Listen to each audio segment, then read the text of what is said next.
Hey guys, I'm just going to show you how you can quickly save an audience. So if you're using the same targeting over and over again, this will save you from having to do it manually each time you make an ad set. So once you save an audience, you can easily choose it as a saved audience at the ad set level. And that will show up just here. So where you've got new audience, this is where you can create one, but the drop down here will show all your saved audiences. So this is how you can actually save them for future use. You can see here I'm just targeting people in the United States, 30 to 64, no gender specifically, so we're just targeting all. Say for instance, I wanted to target people interested in digital marketing. Just enter that here. That's obviously quite broad. If I wanted to go more narrow, I might want to narrow that down and say people interested in also Frank Kern. And that's going to cut it down quite substantially. So this is a much more targeted audience because I've narrowed it and overlaid it like that.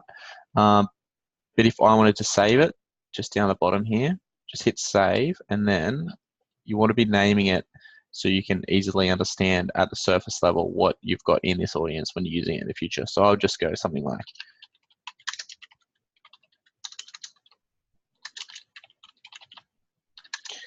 uh, 30 to 64 people, and then US. So I know with the interest I'm targeting at a top line view, I also know the age, the demographics, and the location. So when you hit save, it's going to put it into a little box like this. So you can easily change between your targeted audiences, your saved audiences here. Also saving an audience, what that also allows you to do is when you go to an audience tab, you can have a look at the audience overlap. And you can only do that once you've got a saved audience. So the audiences tab here will show you your custom audiences, your lookalike audiences, and your saved audiences. So saving them allows you to look at your audience overlap. So you can have a look and see if there's any kind of overlap here